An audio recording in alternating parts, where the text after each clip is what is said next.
Olá pessoal, tudo bem com vocês? Eu espero que sim. Aqui está tudo bem, graças a Deus, e pela graça de Cristo Jesus nós estamos vivos. A nossa leitura de hoje será no livro de Juízes, capítulos 5, 6, 7 e 8. Vamos então à leitura? Juízes, capítulo 5. Naquele dia, Débora e Baraque, filho de Abinoão, cantaram as palavras desta poesia. Os chefes de Israel consagraram-se para a grande batalha. De boa vontade, todo o povo se apresentou para lutar. Louvai Yahvé, o Senhor. Ó reis, ouvi. Ó príncipes, escutai. A Yahvé celebrarei, e sobre Yahvé comporei e cantarei. Yahvé, o Deus de Israel. Ó Senhor, quando saíste de Seir, quando marchaste desde os campos de Edom, a terra estremeceu, os céus se esvaíram em gotas e as nuvens desfizeram-se em chuva. As montanhas tremeram diante do Senhor, o Deus do Sinai, perante Yahvé, o Deus de Israel.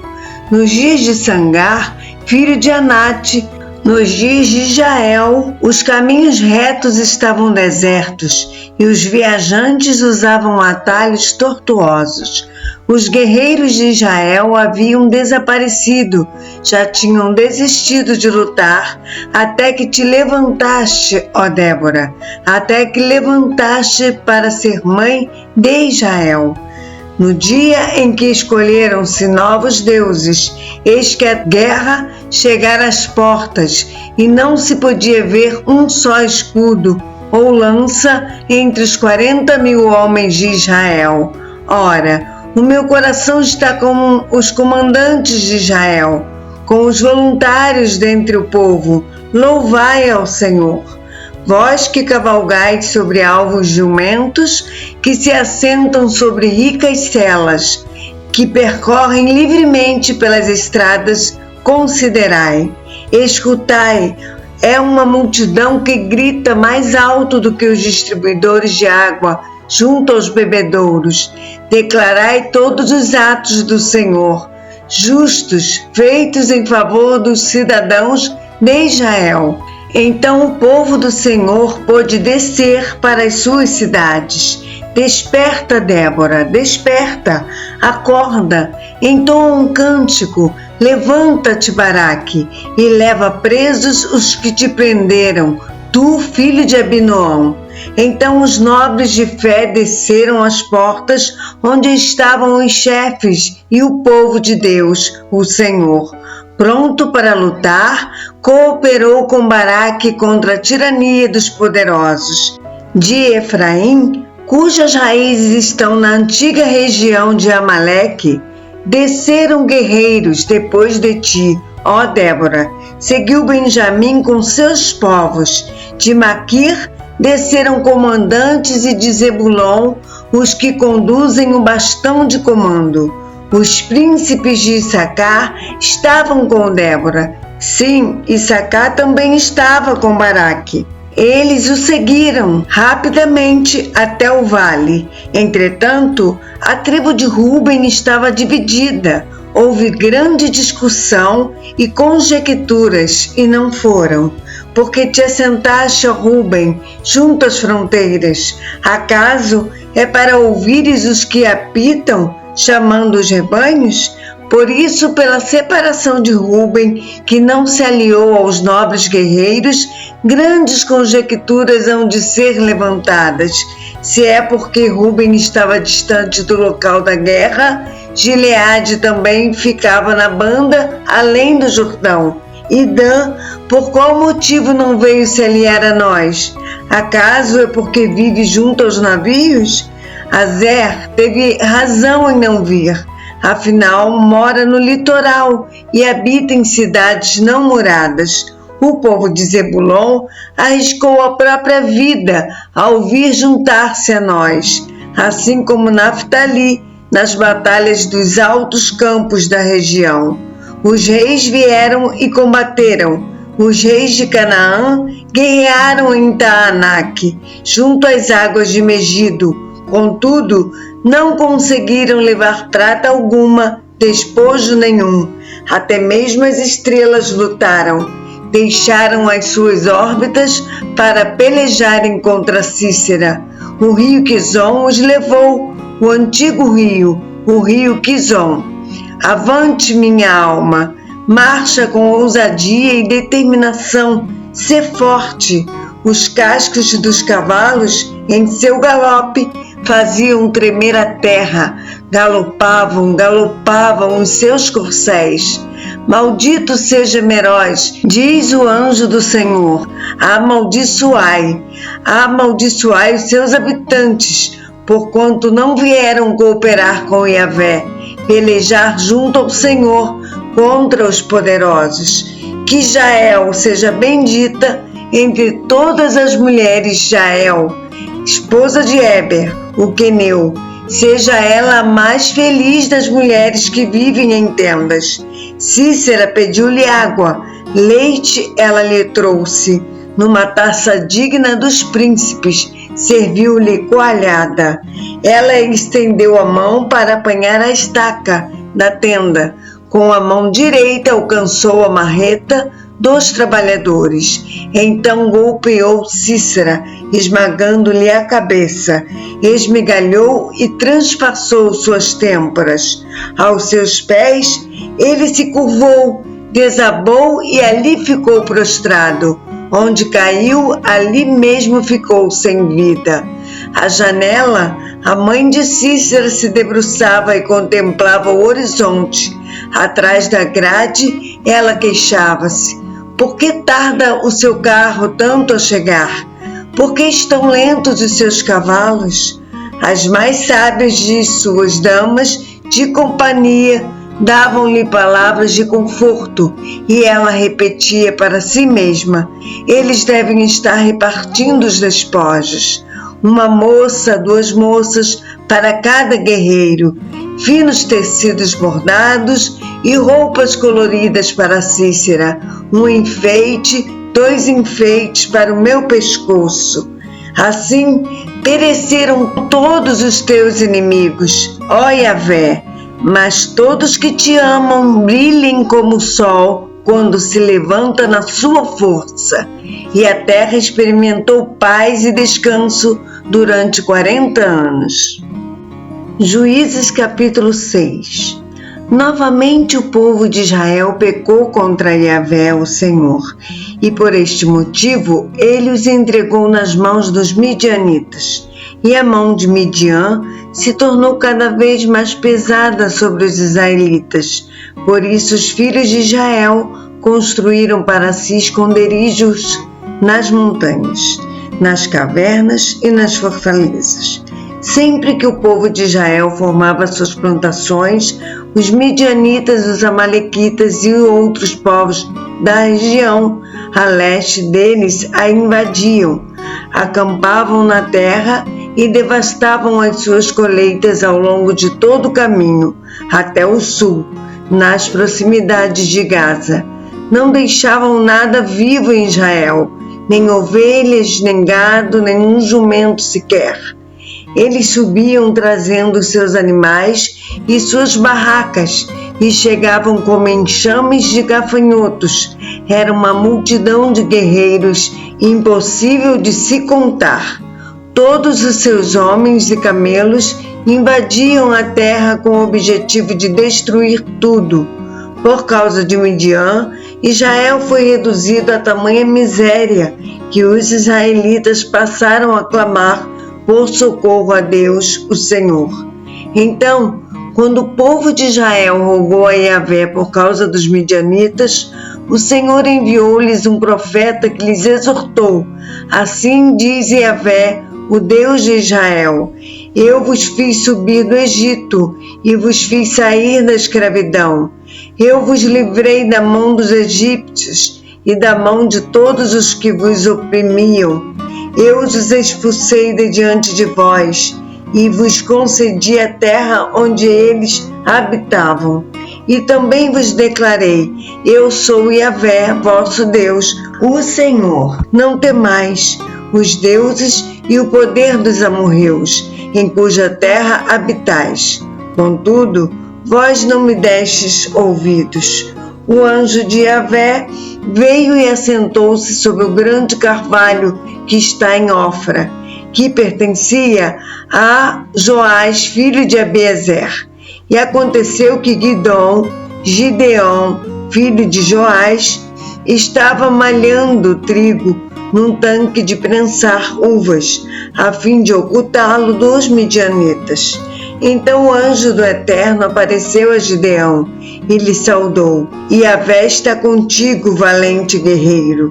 Ao que Gideão declarou: ai, meu Senhor, se Yahvé está conosco, por que nos sobrevém toda essa calamidade? Onde estão todas as maravilhas que os nossos pais nos contam quando afirmam: não nos fez Yahvé subir do Egito? Entretanto, agora o Senhor nos abandonou e nos entregou nas mãos de Midian.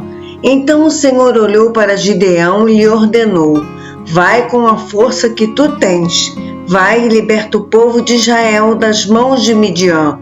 Ora, não sou eu quem te envia? Ai de mim, meu Senhor, contestou-lhe Gideão. Como posso salvar Israel? O meu clã é o mais pobre da tribo de Manassés, e eu sou a pessoa menos importante da minha família. Mas Yahvé lhe afirmou: eis que eu estarei contigo, e tu vencerás os midianitas, como se fossem um só homem. Contudo, Gideão replicou: se encontrei graça aos teus olhos, dá-me um sinal de que és tu quem de fato fala comigo. Não te afastes daqui, rogo-te, até que eu volte e traga minha oferenda e a deposite diante de ti. E o Senhor respondeu: esperarei até que voltes. Gideão foi para casa, preparou um cabrito e com um efa, cerca de 20 quilos de farinha, fez pães sem fermento. Pôs a carne num cesto e o caldo numa panela. Trouxe-os à sombra do grande carvalho e os ofereceu a ele. E o anjo do Senhor lhe ordenou: toma a carne e os pães sem fermento e coloca-os sobre esta pedra e derrama o caldo sobre eles. E Gideão assim o fez. Então o anjo do Senhor estendeu a ponta do cajado que trazia em uma das mãos e tocou a carne e os pães sem fermento. Então brotou fogo da rocha e consumiu a carne e todos os pães sem fermento, e o anjo do Senhor desapareceu. Assim que Gideão concluiu que realmente vira o anjo de Yahvé, exclamou com grande temor: ai de mim, ó Senhor meu Deus, eis que vi o anjo de Yahvé face a face. Então o Senhor assegurou-lhe: a paz esteja contigo, não temas, porquanto não morrerás. Gideão ergueu ali um altar em honra a Yahvé e o chamou: o Senhor é a nossa paz. E até nossos dias este altar está em Ofra, cidade que pertence às famílias de Abiezer. Naquela mesma noite, Yahvé ordenou a Gideão: separa um dos touros do rebanho que pertence a teu pai, aquele novilho de 7 anos de idade. Destrua o altar de Baal, que também pertence a teu pai, e corte o poste consagrado a Deus Azerá, que está ao lado do altar. Em seguida construirás para Yahvé teu Deus, no cume desse lugar forte, um altar bem preparado. Tomarás então o segundo novilho e o oferecerás em holocausto sobre a madeira do poste ídolo que terás derrubado. Gideão convocou então 10 homens entre os seus servos e fez tudo como Yahvé lhe tinha mandado. Mas, como ele temia muito a sua família e o povo da cidade para o fazer em pleno dia, ele o fez durante a noite. No dia seguinte, bem cedo, o povo da cidade se levantou e eis que a mesa de pedra de Baal havia sido completamente destruída. O poste sagrado que ficava ao lado deste altar tinha sido cortado, e o touro fora sacrificado em holocausto sobre um altar recém-construído. Comentaram então uns aos outros: quem fez isto? Eles procuraram saber, indagaram por toda parte e descobriram que tinha sido Gideão, filho de Joás. Os habitantes da cidade intimaram Joás: traze para fora o teu filho. Ele deve morrer, porquanto profanou e destruiu a mesa de pedra consagrada a Baal e derrubou o poste sagrado que estava ao lado deste altar. Joás, entretanto, declarou à multidão enfurecida que o rodeava: defendeis a Baal? É a vós que cabe o dever de vir em seu socorro? Portanto, vos afirmo que qualquer que por ele contender, ainda esta manhã será morto. Se Baal é de fato um deus, que a si mesmo se defenda, pois derribaram o seu altar. Por esse motivo, a partir daquele dia, Gideão passou a ser chamado de Jerubaal, porque se dizia que Baal lute contra ele, pois seu altar é que foi derrubado. Nesse meio tempo, todos os midianitas, amalequitas e outros povos que vinham do leste uniram as forças de seus exércitos, atravessaram o Jordão e acamparam no vale de Jezreel. Então o espírito de Yahvé tomou pleno controle de Gideão e o fez tocar o chofar, a trombeta de convocação, conclamando assim todos os abiezeritas para segui-lo. Enviou mensageiros a todo Manassés, chamando as armas, e também a Azer, a Zebulon e a Naftali, que também subiram ao seu encontro. Então Gideão rogou a Deus: se vais de fato salvar Israel por meu intermédio, como disseste, vê, depositarei uma porção de lã no local onde malhamos o trigo. Se de manhã o orvalho tiver molhado a lã e o chão em volta dela estiver seco, então poderei ficar certo de que tu realmente me usarás para libertar o povo de Israel. E assim aconteceu. Quando Gideão se levantou no dia seguinte, logo ao romper da aurora, torceu o velo de lã e do orvalho dele tirou uma taça cheia d'água. Contudo, Gideão suplicou a Deus: não te irrites comigo, se falo ainda uma vez. Permite que eu faça uma última vez a prova da porção de lã. Desta vez, que nada fique seco, senão apenas o velo, e toda a terra ao redor se cubra de orvalho.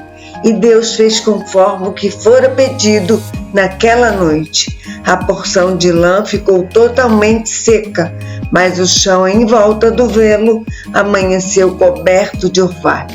Juízes capítulo 7. Ao raiar do dia, Jerubaal, isto é, Gideão, e todos os homens que formavam o seu exército acamparam perto da fonte de Arode. O acampamento dos midianitas ficava no vale, no lado norte, próximo ao Monte Moré. Então Yahvé ordenou a Gideão: o povo que está contigo é numeroso demais para que eu entregue Midian nas suas mãos, a fim de que Israel não caia em soberba e venha orgulhar-se em detrimento à minha pessoa, alardeando que a sua força o livrou. Agora, pois, proclama aos ouvidos de todo o povo: quem estiver tremendo de medo, volte e observe do monte Gileade. Então 22.000 homens decidiram partir e ficaram apenas 10.000.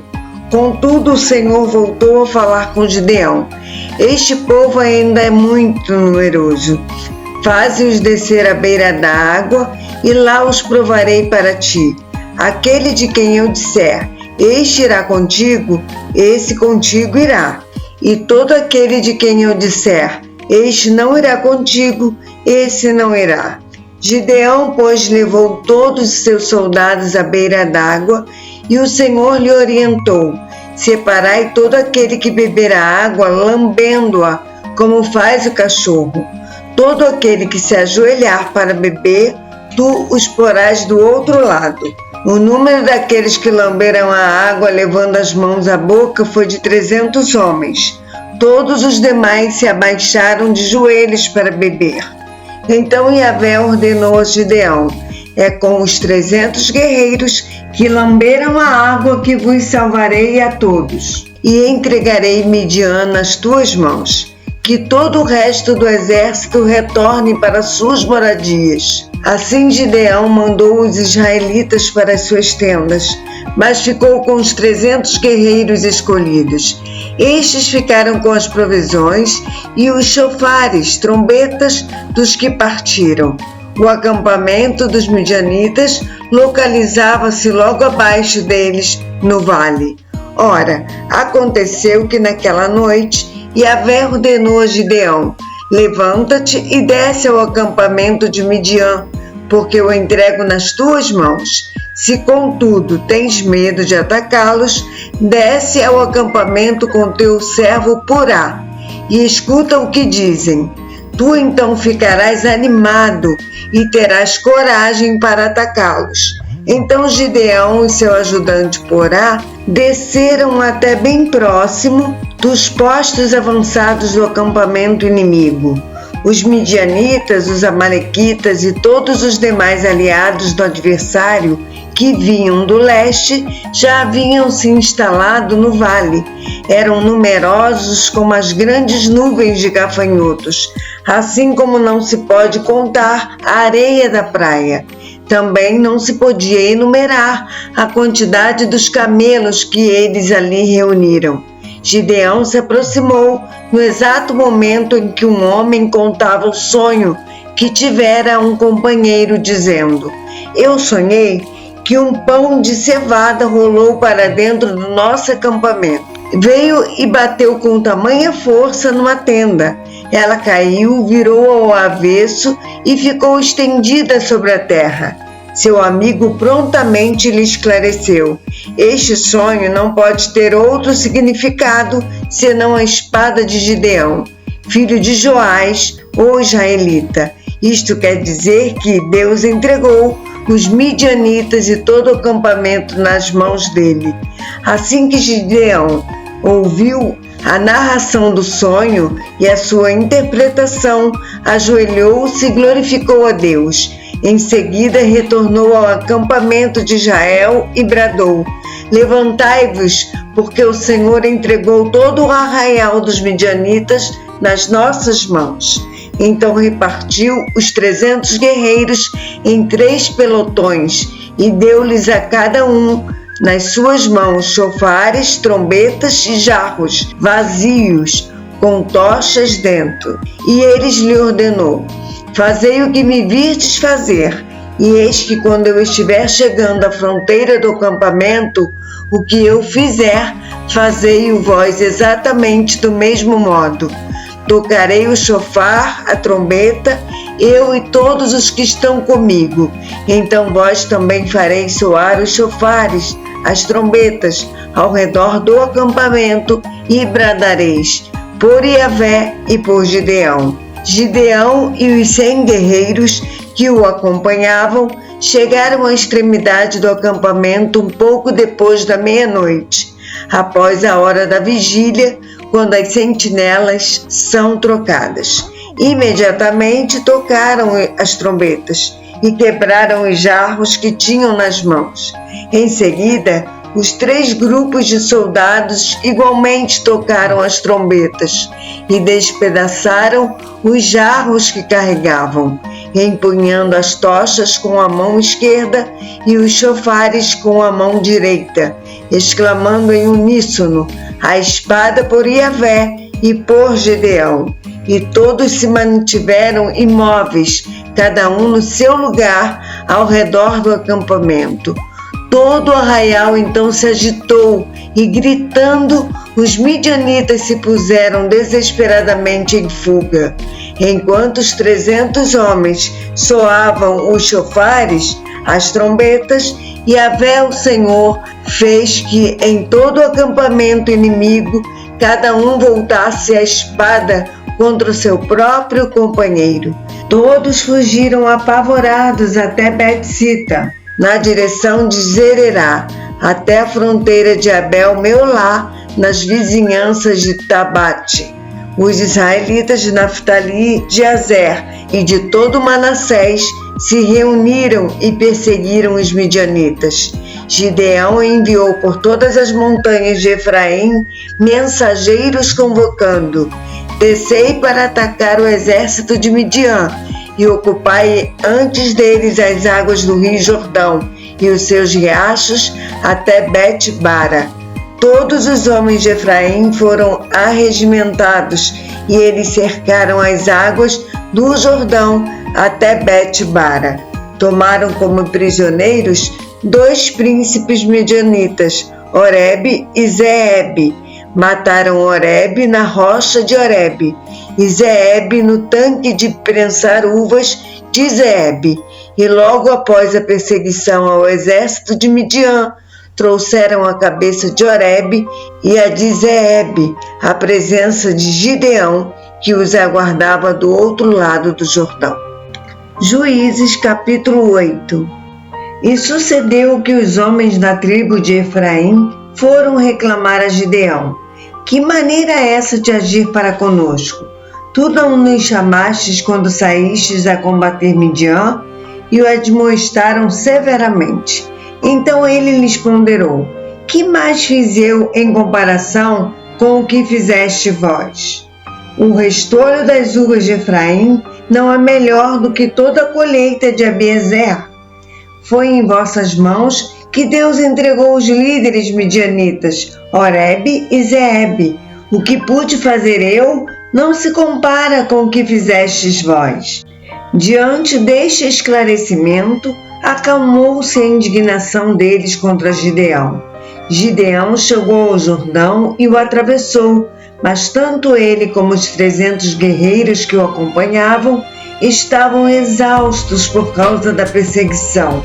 Ordenou, pois, Gideão ao povo de Sucote: dai, rogo-vos, pedaços de pão aos homens que me seguem, porquanto estão muito cansados, e eu ainda estou perseguindo os reis de Midian, Zeba e Zalmuna.